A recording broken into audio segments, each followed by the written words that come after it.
It's a little bit cleaner. It's a little more systematic. And as you're about to see, there's nothing stopping us from going even further back. So like what if t depended on some variable r and I don't know, maybe r depended on two other variables, s and t. So I mean, you could have a lot of different things controlling a lot of different variables in many different ways. The key is, can you draw a picture? Can you draw a tree diagram? If you can do that, you can find the derivatives. So, all right, let's look at another one. 11.5. This will start to get pretty interesting. 11.5. Let's say that z is some function of x and y. Let's say that x is some other function. What am I using here?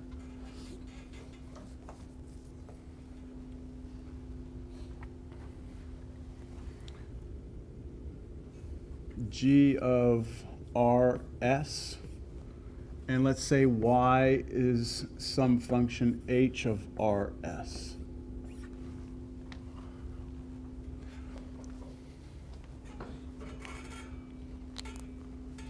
First question, what derivatives are possible? Or what derivative, or derivatives plural, I don't know. We have to determine that. What's possible? How do you calculate them? What's the formula for each one? Right? Okay, so let's start with the tree. What do you need in order to determine z, right? What do you need to know? Well, z, you need x and y, don't you? What do you need for x? R and s. What do you need for y? R and s. So can I just give you r and you tell me what z is? Can I just give you s and you tell me what z is? No. You have to have both, right? And if you have to have both, then this means the only thing possible should be partial derivatives, right? But let's try with the diagram. Start with this. Z on top. How many things do you need to know to determine z? X and y. What do you need in order to determine x? R and s. And over here, R and s. Now this is why I like to keep my tree diagrams split. This is why I don't like doing this right here. You said you like that notation, right? And I said that, you know, the way that I like to do it is this way. It's only because, look, these both rely on R and S, right? Don't they?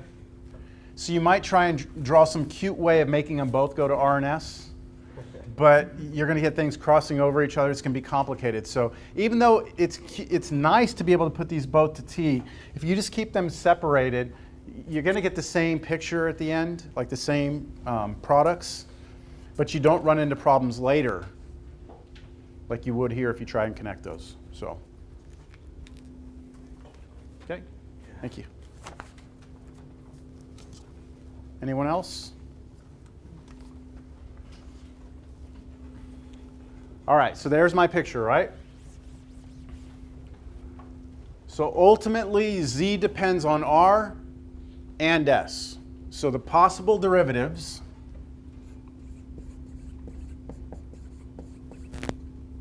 are what?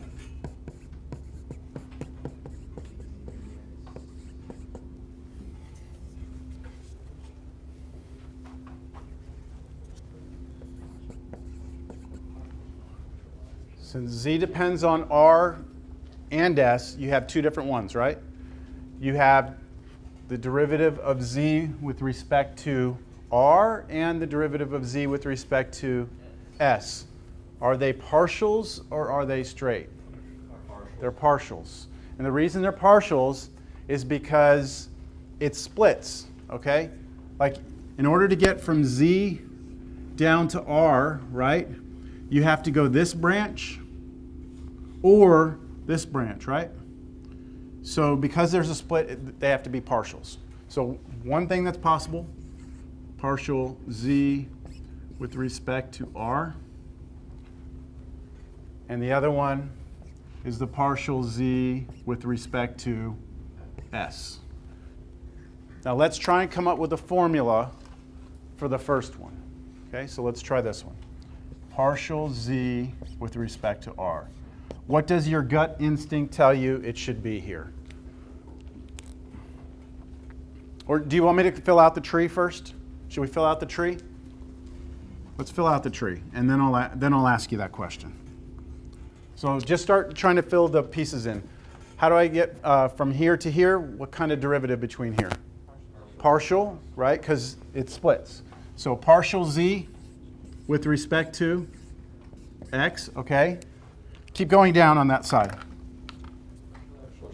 Partial x with respect to r, right? Because again, x splits, doesn't it? So this has to be a partial. Okay, down this side, partial x with respect to s. I'm running out of room here. How about this one right here? Partial z with respect to y. How about this side right here? Partial y with respect to r. I'm gonna just move this out a little bit. Y splits out. R, S. So partial y with respect to r, and then this side, partial y with respect to s. Understand? That's the whole tree filled out. So what did you think this one was going to be? Did you have an idea? Partial z, or no, yeah, partial z over partial x. Okay. Plus times partial x over partial r plus partial z over y and times partial y over r. Yes, you got it. So this is it. This is what we're going to do. We need to go, since we're going from z's to r's, right? I need to come down all branches to get me down to these r's. So I need to come down partial z with respect to x times, because I'm coming down a branch, partial x with respect to r. That'll get me down this way, right? Plus, then I come down to get to this one, down here, into there. So it'll look like this.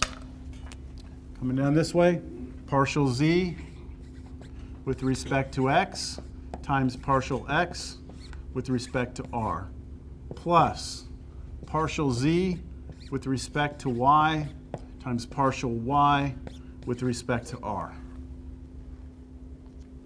Notice that we don't even look down the partial x with respect to s and partial y with respect to s. The reason why we don't do that is because if you're looking at the partial of z with respect to r, what are you holding constant? You're holding s constant, aren't you? If s is a constant, right? If s is a constant, right? If s is a constant, then this branch right here, right, is going to be zeroed out when you take a derivative. So it's not even going to matter. So there it is. Now, let's do the other one. See if there are any other colors in here. I don't see green. Let's do partial z with respect to s. So what would the difference be in my picture? There's a green one over there? Oh, there we go. Good. There's one where? Oh, I didn't see that one. Okay, so the only difference here is that we got to get down to the s's, right? So the path we take still starts here. We're going to come down here, and this time we're going to go down this side. Come down here and this side, right? So the two pieces that'll be the same are the partial z with respect to x will still be there. The partial z with respect to y will still be there. These two pieces are going to change with respect to s and s, yes? So partial, I'll do it in green. This is partial z with respect to x, but now partial x with respect to s, plus partial z with respect to y times partial y with respect to s. Those are the two derivatives that are possible, and there's the formulas for each one. Is this clicking? Yeah? Okay. Let's try and compute one of these. Let's do an example.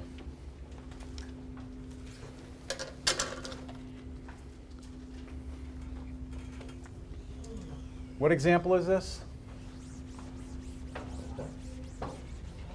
Is this example 3 or 4?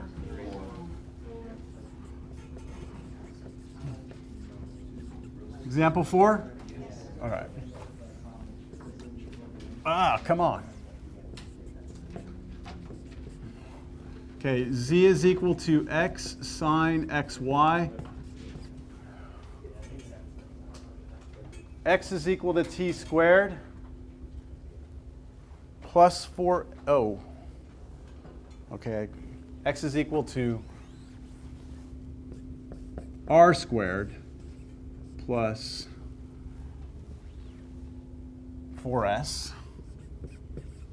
And y is equal to the natural log of r times s. rs. That's multiplication in there.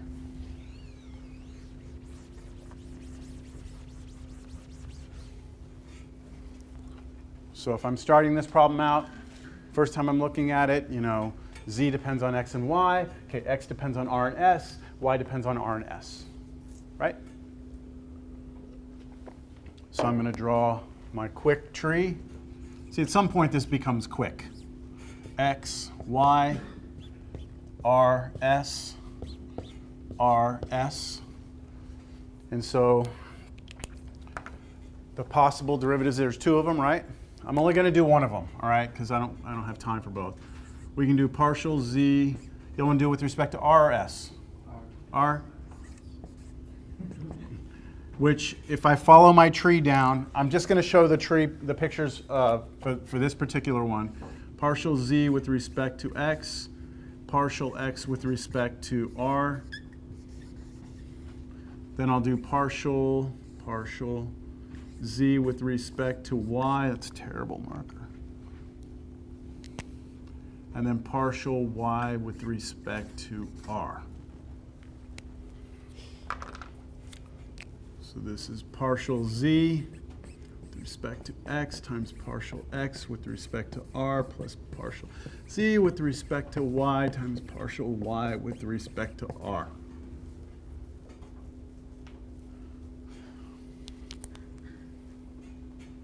You ready? This equals. What's the partial z with respect to x? We've done this already, right? This was sine x, y, plus xy sine x, no, cosine xy.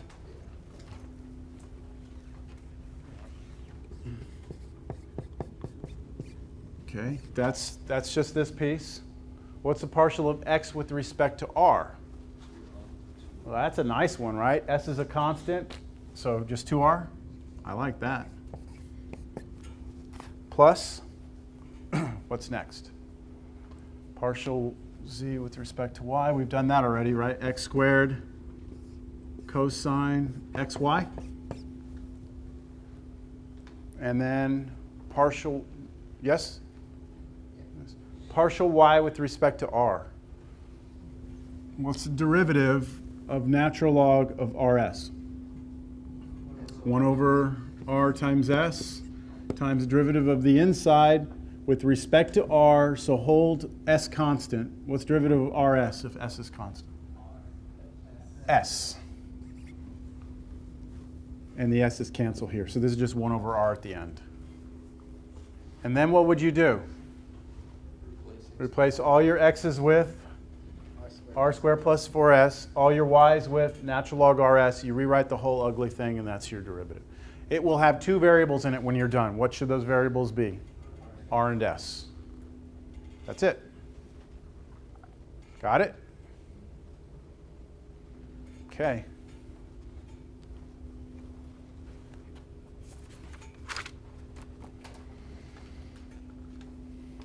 You sure you got it? You think you got it? Yeah, I mean, there's no hidden magic in this at all. All right. So that's all we do, like find the partial derivatives for z with respect to r and then z with respect to Yeah, there would have been another one. Just because of time, I didn't do it. So then what do we do with those?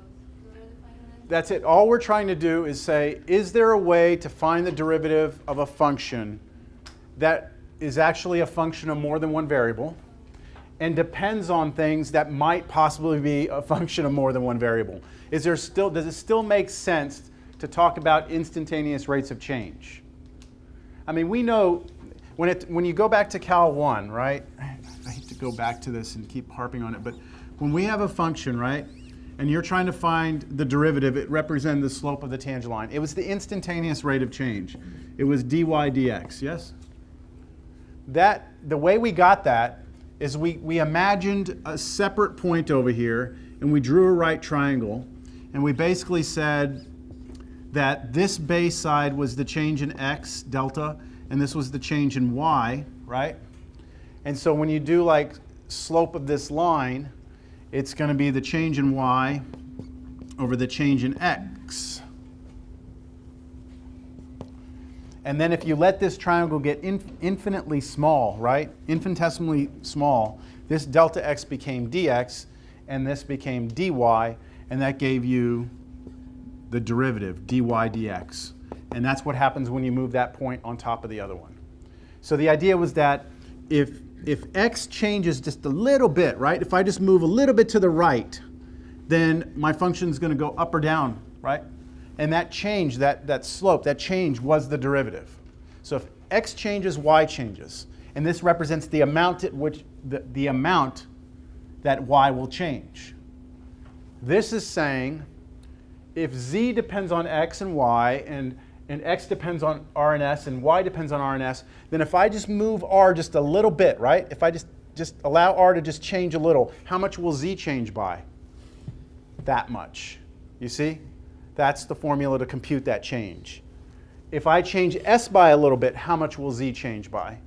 And so it's still an instantaneous rate of change. Does that make sense, Kieran? Yeah. Okay. I just wanted to know like what you're trying to get. Yeah, we're not trying to now like solve and get a number or anything. It's more of, can you come up with a formula that will represent the derivative? We actually aren't even going to really mess with it too much. But this is a generalized chain rule. This is what it is. It's a generalized chain rule, which is why this section is called chain rule. You could almost in Cal 1 have started with this idea, but of just drawing a picture, it just would have been too much. So you ready to try and generalize this? Yes. When we're at the end, when we have to rewrite it, Uh-huh. in terms of like r and s, Uh-huh. we have a function that has s, r, and s in it. Do we have to adjust that, or are we leaving it both? If it has a function that what? Like x was r squared plus Mhm. 4s, Uh-huh. and we solved for r on one of them. Mm-hmm. Are we still leaving that s in there? Yes, you would have r's and s's in your answer. And that's because you're holding s constant, right? But in order to actually find the derivative, you would have to know what that constant was being held at. Okay, can we come up with a general idea, a general formula for this, all right? So let me try it by drawing a picture. Right, what if we have z up top, right? And z depends on a couple of things, right? Like x and y, or maybe it depends on more than just x and y. How about if z depends on x1 and x2 and x3 and ... all the way out here to xn. So let's say z depends on n different things. We've only dealt with one case. Well, we've dealt with two cases where z depends on one thing or z depends on two things, right? X and y. But what if z depends on n things?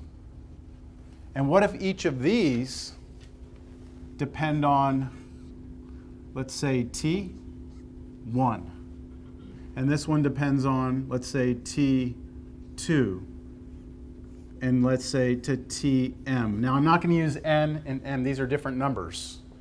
Because this one might depend on 3 things, where this one might depend on 5 things. Understand? So I'm using subscripts instead of x and y because if I use subscripts, I never run out of letters, right? This x2 also depends on t1 through tm. This x3 depends on t1 through tm. Make sense? This xn depends on t1 through tm. What derivatives would be possible here? What derivatives would be possible? dz. So z. What does z depend on here? What does z depend on? Depends on ultimately t1, 2, 3, all the way to tm, right?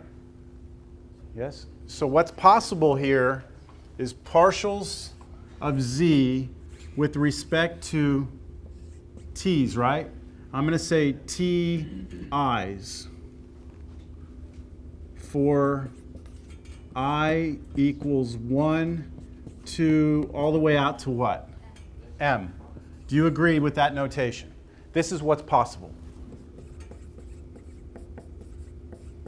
There are how many partial derivatives possible for this situation? M of them, right? I could have partial of z with respect to t1, partial of z with respect to t2, t3, t4, all the way out to tm. Yes? Can you give me a formula for the ith one? For the ith partial derivative. Let's see if we can. So let's just pick one. Let's just pick an I in here. Do you agree that a ti would be somewhere in here? I mean, if I is 1, of course, it's the first one. If I is m, it's the last one. But we're just trying to come up with a general formula. So there's a ti in here. There's a ti in here. There's a ti in here. So what would you have to do? You'd have to get down to each one of those, wouldn't you? Yeah? So let's go down. Let's get to this one. What would it be? What's this branch right here? Partial z with respect to x1. And then down this branch right here. Partial x1 with respect to ti. Right? Plus, then you have to come down this way, which would be partial z with respect to x2 times partial of x2 with respect to ti. And then you do it the rest of the way. Make sense? How many of these? You would go all the way out until you got to partial of x. Okay, so let's see if I can write this out. I don't know if you'll be able to keep up with this. Let's see. I have to erase the picture. Oh, maybe I can put it down here. The partial of z with respect to ti would be equal to, like you just said, partial of z with respect to x1 times partial x1 with respect to ti plus partial x2 with respect to, partial what? I screwed that up. Where am I? Coming down this branch now, right? Partial z with respect to x2 times partial x2 with respect to ti. Y'all still there? Do another one. Plus partial z with respect to what? x3, so I'm coming down this one now. x3 times partial x3 with respect to ti, right? Plus, I keep doing this, dot, dot, dot, dot, dot, until I get to the very last one, which would be the partial of x sub n, z, over partial x sub n times partial x sub n over partial t sub I. That would be it. Go ahead. You don't have to explain. Go ahead.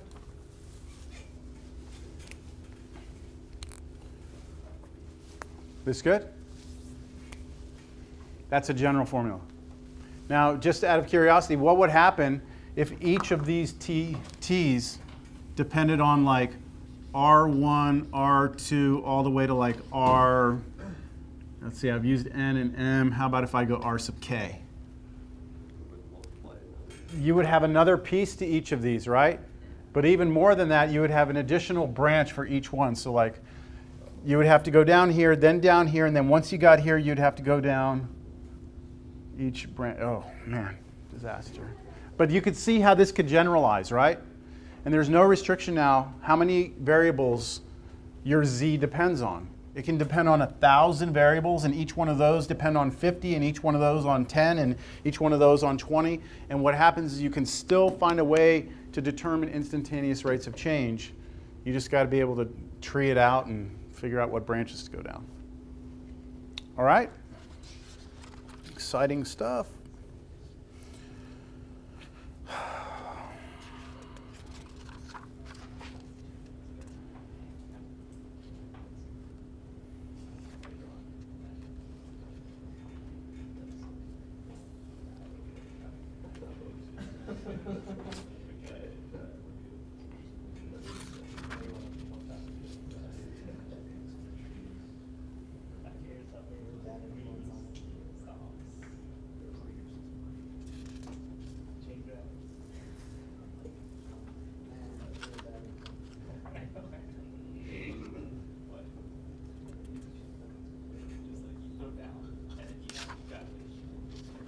I'm just trying to decide how I want to show you the next thing.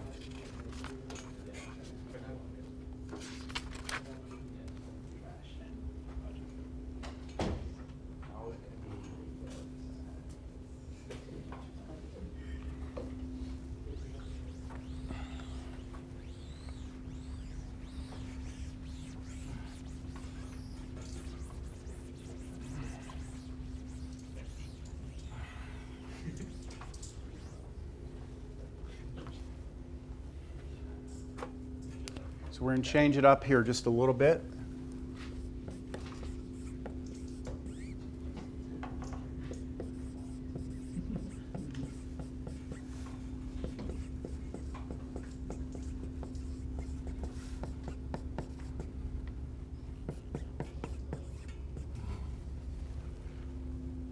Implicit differentiation. Now we've seen implicit differentiation before, right? This is not the first time we've ever seen this before. I'll ask you to remember, recall, from Cal 1, if you had something like xy squared equals sine of x plus y, then it would be impossible for us to isolate y. So we would use implicit differentiation, and what we could do is we could find here, dy dx, right? We'd be able to find that. We could also do dx dy if we wanted to. If we do dy dx, that means we treat y like it depends on x, and then here we treat x like it depends on y. And so we take a derivative on both sides, right? That's the way implicit worked. Should I work through this or no? No? Okay, so just recall that. Now what we're going to do is, let's say that we have our goal here. Let me show you the end first, and then we'll see how we're going to get to it. Our goal here is to take something like 6x, y, z. X cubed plus y cubed plus z cubed plus 6xyz equals 1. And to find in this the partial of z with respect to x and the partial of z with respect to y.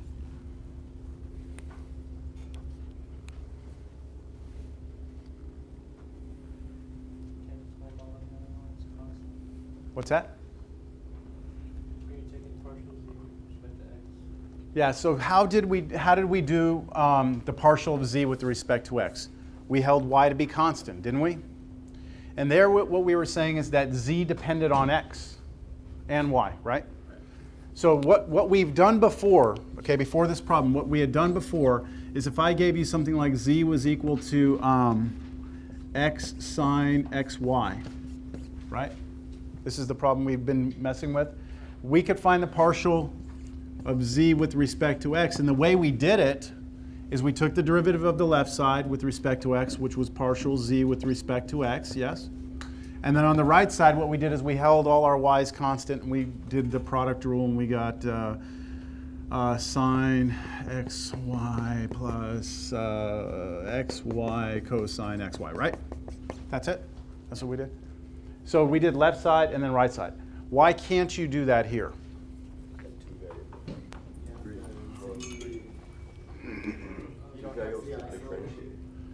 Okay, the z's not isolated, right? The z's not isolated. So we could just come through here, right? We could come through here and do, what's the derivative of x cubed with respect to x? 3x squared. Derivative of y cubed with respect to x. So we're treating y as a constant. So derivative of that? 0. Derivative of this? 3z squared. Partial of z with respect to x. Good. Here, what would you have to do? Y is a constant, so you'd have to do product rule in here, yes? So we could do this, okay? We could, but it's not as clean as this one is, right? This one's just here, and then do this, and then we're done. But because the z's mixed in with this, it creates more of an issue. Do you all understand that? So what we're going to try and do is we're going to come up with a formula that will allow us to do this a lot easier, okay? Rather than having to go through all this tedious stuff, all right? So let me see if we can come up with this formula. I hope it works out. Okay.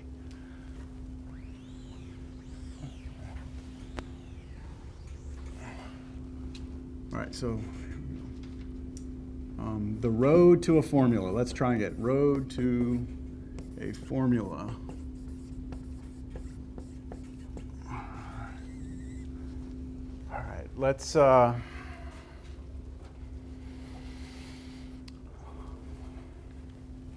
suppose, have I shown you all that symbol? I know some of you I've shown. In mathematics, that's what we use, S with a little line, that's what we use for the word suppose, all right? So suppose we are given something like this. Z is some function of x and y, all right? Let's say we are. Then what I'd like for you to do is I'd like for you to move, just look at it as an equation, move it to the other side, and do you agree with this? Do you agree with that? Just algebraically move it to the left? Yeah? Okay. We are going to take this left side of the equation right here. Notice that there's a 0 on this side. I'm going to call this, I'm going to define this to be capital F of x, y, z. I'm using capital F so you don't mix it up with this little f. But I'm not saying that this is the antiderivative or anything like that. Just I'm going to call this entire side, the left-hand side of that equation, capital F of x,